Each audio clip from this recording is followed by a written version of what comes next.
Dear students, good morning to all. இன்னைக்கு இப்போ நிறைய ஸ்டூடெண்ட்ஸ்க்கு சென்டென்ஸ் பேட்டர்னில் என்ன டவுட் இருந்துகிட்டே இருக்கு. சார் சப்ஜெக்ட் போட்டுறோம், வேர்ட் போட்டுறோம், இந்த ஆப்ஜெக்டாக காம்ப்ளிமெண்ட்டாக அட்ஜெக்டாக புரிய மாட்டேங்குது சார், அதை கொஞ்சம் எக்ஸ்பிளைன் பண்ணி சொல்லுங்க சார் சொல்லிட்டு கேட்குறாங்க சில ஸ்டூடெண்ட்ஸ். சார் இப்போ அதை பற்றி பார்க்கலாம். ஏற்கனவே சென்டென்ஸ் பேட்டர்ன் 2 வீடியோ போட்டிருக்கோம், 2 கிளாஸ் பார்த்துருக்கோம். தப்பே பண்ணாமல் இருக்கிறதுக்கு வழிகள் சொல்கிறேன், கவனிங்க. First memorise the table. Table நம்ம கொடுத்துருப்பேன் சென்டென்ஸ் பேட்டர்ன் ஆரம்பத்திலே. ஒரு சென்டென்ஸில் சப்ஜெக்டை கண்டுபிடிக்க, வர்பை கண்டுபிடிக்க. ஸ்டூடெண்ட்ஸ் அதுக்கு முன்னாடி நம்ம ஸ்டூடெண்ட்ஸ்லாம் பேஜ் நம்பர் 135 பார்த்துக்கோங்க. நம்ம ஸ்டூடெண்ட்ஸ்லாம் பேஜ் நம்பர் 135 எடுத்துக்கோங்க. அப்புறம் சென்டென்ஸ் பேட்டர்னில் டேபிள்ஸை மனப்பாடம் பண்ணுங்க. டேபிள்ஸில் என்ன டேபிள் கொடுத்துருக்கு? ஒரு சென்டென்ஸில் சப்ஜெக்டை கண்டுபிடிக்க. தமிழே புரிஞ்சுக்கணும். இங்கிலீஷில் சொன்னால் சொல்லலாம், ஐடென்டிஃபை சப்ஜெக்ட் இன் சென்டென்ஸ் அப்படின்னு சொல்லலாம். நம்ம தமிழில் புரிஞ்சுக்கலாம்.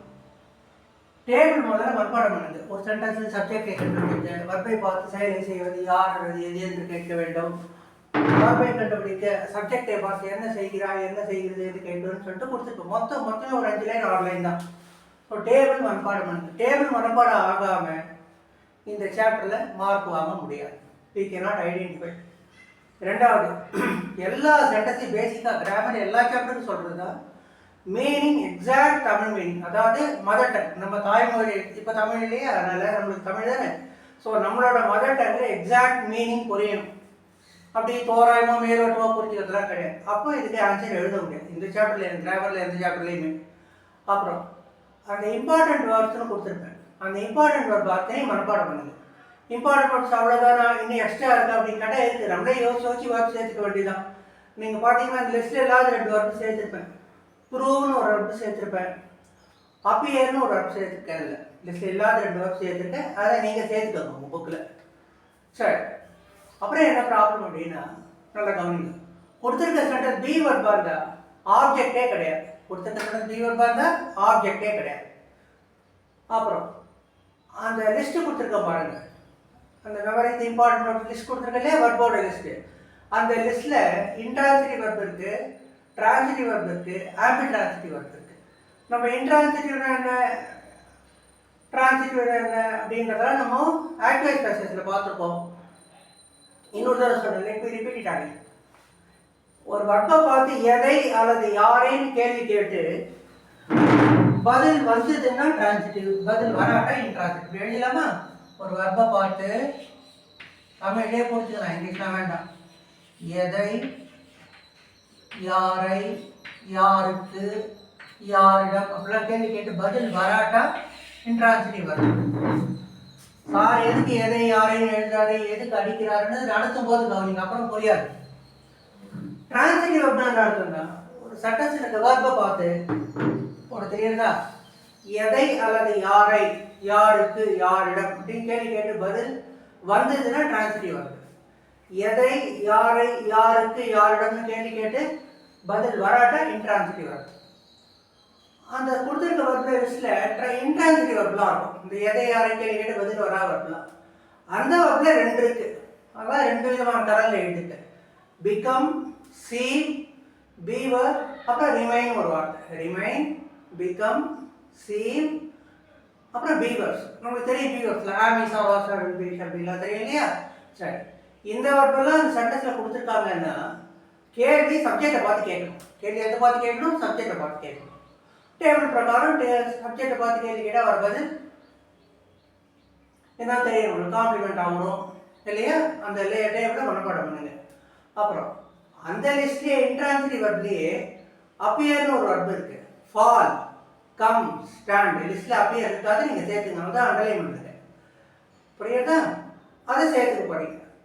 இந்த வர்பெல்லாம் வந்ததுன்னா கேள்வி நம்ம 2 விதமாக கேட்கலாம். சப்ஜெக்டை பார்த்து கேள்வி கேட்கலாம், வேர்பை பார்த்து கேள்வி கேட்கலாம். அதுக்கு எக்ஸாம்பிள் கொடுத்துருக்கேன். இட் அப்பியர்டு கிளியர், அது தெளிவாக தெரிந்தது, தோன்றியது. இட் அப்பியர்டு கிளியர், அது தெளிவாக தோன்றியது, தெளிவாக தெரிந்தது அப்படின்ற அர்த்தம். இந்த அர்த்தத்தில் வந்ததுன்னா கேள்வி சப்ஜெக்டை பார்த்து கேட்கணும். தெளிவாக தெரிந்தது அப்படின்ற அர்த்தம் சென்டென்ஸ் படிக்கும்போது வந்ததுன்னா, த ஸ்கை அப்பியர்டு கிளியர் அந்த மாதிரிலாம் அர்த்தத்தில் வந்ததுன்னா அப்பியர் தான் வர்பு, இன்ட்ரான்சிட்டிவ் வர்பு, லிஸ்ட்டில் இருக்க வர்பு. ஸோ அதை பார்த்து சப்ஜெக்டை பார்த்து கேள்வி கேட்கணும். வரவது கிளியர்ன்றது காம்ப்ளிமெண்ட். இதே அப்பியர்ன்றது வர்பு இன்னொரு அர்த்தம் இருக்குது, தோன்றுதல்னு ஒரு அர்த்தம் இருக்குது. It appeared in the east, அது கிழக்கில் தோன்றியது. நட்சத்திரத்தை எங்கே பார்த்தேன்னு கேட்டோம்னா it appeared in the east. Flight எங்கே பார்த்தேன்? It appeared in the east, கிழக்கு பக்கம் பார்த்தேன் அப்படின்னு சொல்கிறோம் இல்லையா?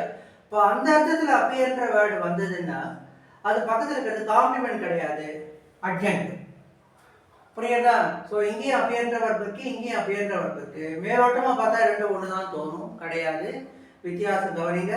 அது தெளிவாக தெரிந்தது, அது தெளிவாக தோன்றியது அப்படின்ற மாதிரியான அர்த்தத்தில் வந்ததுன்னா அந்த அப்பியர்ன்ற வர்பு பக்கத்தில் கிளியர் வந்து காம்ப்ளிமெண்ட்.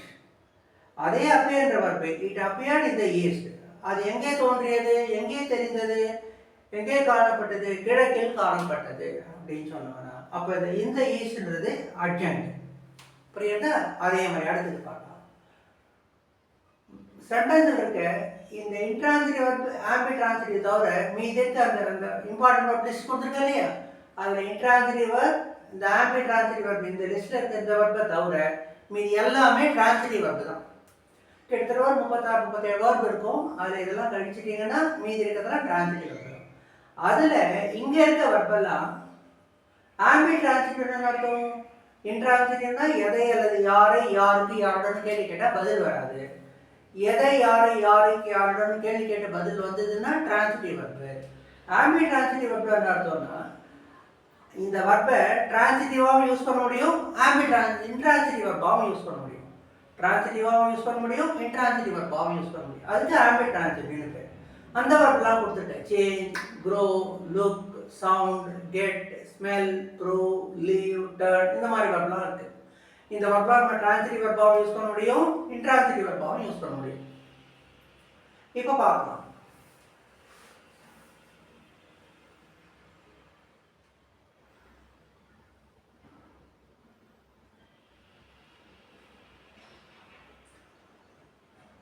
லெஃப்ட்ன்ற வர்பை பார்க்கலாம். லெஃப்ட் மீன்ஸ் கொடுத்துருக்க லிஸ்ட்டில் ப்ரெசன்ட் டென்ஸ் தான் இருக்கும். அந்த வர்பை எடுத்துட்டு நம்ம 12-26 டென்ஸில் எதில் வேணாலும் யூஸ் பண்ணிக்கலாம். 12 டென்ஸ் மீன்ஸ் நம்ம எல்லாரும் தெரிஞ்ச 12 tense plus helping verb, shall, will, would, can, குட்லாம் இருக்கு இல்லையா? ஸ்போக்கன் இங்கிலீஷ் லெவல் வேணாலும் நடத்திருப்பேன். அந்த வர்ப்லாம் ஷால், வில், வுட் எல்லாம் வந்ததுனாலும் அப்படியே யூஸ் பண்ணலாம். இப்போ he left his purse, அவன் பர்ஸை தவற விட்டான். லீவுக்கு தவற விடுதல், விட்டு செல்லுதல்னு ஒரு அர்த்தம். he left his purse, அவன் பர்ஸை தவற விட்டான். எதை தவற விட்டான்? பர்ஸை தவற விட்டான். அப்போ வர்பு லீவ்ன்ற வர்பு தான். இந்த பர்ஸ் வந்து ஆப்ஜெக்ட். அடுத்த சென்டென்ஸ் பார்க்கலாம். he left early, அவன் சீக்கிரமாக புறப்பட்டு சென்றான். லீவுக்கு இன்னொரு அர்த்தம், ஒரு இடத்துல இருந்து புறப்பட்டு செல்லுதல்னு அர்த்தம். he left early, அவன் சீக்கிரமாக புறப்பட்டு சென்றான். வர்பு பாருங்க, அதே லெஃப்ட் தான். எப்பொழுது புறப்பட்டு சென்றான்? சீக்கிரமாக புறப்பட்டு சென்றான். வர்பை பார்த்து ஏன், எங்கே, எப்படி, எப்பொழுது கேள்வி கேட்டால் வருவது அட்ஜெக்ட். இந்த இடத்துல வர்பை பார்த்து எதை அல்லது யாரையும் கேள்வி கேட்டவன வருவது பர்ஸ், ஆப்ஜெக்ட். ஸோ இந்த சென்டென்ஸில் ஏர்லி அட்ஜெக்ட், இந்த சென்டென்ஸில் பர்ஸ் வந்து ஆப்ஜெக்ட். இப்போ அடுத்த சென்டென்ஸ் பார்க்கலாம். he left his children abandoned. அபேண்டட்னா அப்படியே நிராதராக விட்டு போயிடுறது, கண்டுக்காமல் விட்டு போயிடுறது. பஸ் ஸ்டாண்டில் என்ன விட்டு போயிடுறது, பசங்களை வளர்க்க முடியலன்னு சொல்லிட்டு அங்கே விட்டுறது, இங்கே விட்டுறது சொல்கிறாங்க இல்லையா? அதே மாதிரி he left his children abandoned, கவனிக்க ஆள் இல்லாமல் அப்படியே விட்டு போயிடுது குழந்தைய. அப்போது வர்ப் எது? லெஃப்ட், விட்டு சென்றான். யாரை விட்டு சென்றான்? தன்னுடைய குழந்தைகளை. ஸோ வர்பை பார்த்து எதை அல்லது யாரையும் கேள்விக்கிட்டா வருவது ஆப்ஜெக்ட். சரி, குழந்தைகளை என்னவாக விட்டு சென்றான்? ஆப்ஜெக்டை பார்த்து என்னவாக, எப்படி அப்படின்னு கேள்விக்கிட்டா வருவது காம்ப்ளிமெண்ட். அந்த டேபிள் மனப்பாடம் பண்ணுங்க, புரியும். குழந்தைகளை நிராதரவாக, அனாதையாக, கவனிப்பாரின்றி விட்டு சென்றான். என்னவாக விட்டு சென்றான், எப்படி விட்டு சென்றான், ஆப்ஜெக்டை பார்த்து அப்படி கேள்வி கேட்டு பண்ண வருவது காம்ப்ளிமெண்ட். புரியுதா? ஸோ இந்த வர்பு லிஸ்டெல்லாம் மனப்பாடம் பண்ணுங்க. இந்த க்ரோன்னு ஒரு வர்பு இருக்கு. இந்த க்ரோன்ற வர்பு இன்ட்ரான்சிட்டிவ் வர்பாவும் யூஸ் பண்ணலாம், டிரான்சிட்டிவ் வர்பாவும் யூஸ் பண்ணலாம். சென்டென்ஸ்லேயே நடத்திட்டு பாருங்க. he grew angry, அவன் கோபமாக ஆனான். அப்போ க்ரோக்கு என்ன அர்த்தம்? ஆக ஆகுதல் அர்த்தம். இந்த பிகம்க்கு என்ன அர்த்தமோ அதே அர்த்தம் தான் க்ரோக்கு, ஆக ஆகுதல். ஸோ அந்த அர்த்தத்தில் வந்ததுன்னா he grew angry அப்படின்னா அவன் கோபமாக ஆனான். அப்போ பக்கத்தில் இருக்க angry வந்து complement. He grew rare plants we grow rare plants in our garden. இப்படி ஒரு சென்டென்ஸ் கொடுத்துருக்கேன் உங்களுக்கு. இப்போ அந்த சென்டென்ஸில் க்ரோக்கு என்ன அர்த்தம்? வளர்த்தல்னு அர்த்தம், பயிரிடுதல்னு அர்த்தம். எதை பயிரிடுகிறோம்? மிக அரிதான செடிகளை பயிரிடுகிறோம். அப்போ எதை அல்லது யாரையும் தெரிவிக்கிட்டா வருவது ஆப்ஜெக்ட். புரியுதா? சரி, இந்த சாப்டர்ல இது போய் நடத்துறதுக்கு ஒன்றும் இல்லை. நம்ம ஸ்டூடெண்ட்ஸ் எல்லாம் கிளாஸ் புரிஞ்சுட்டு பேஜ் நம்பர் 135, 136, 137, 138 வரைக்கும் ஒரு 5 சாப்டர் இருக்குங்க.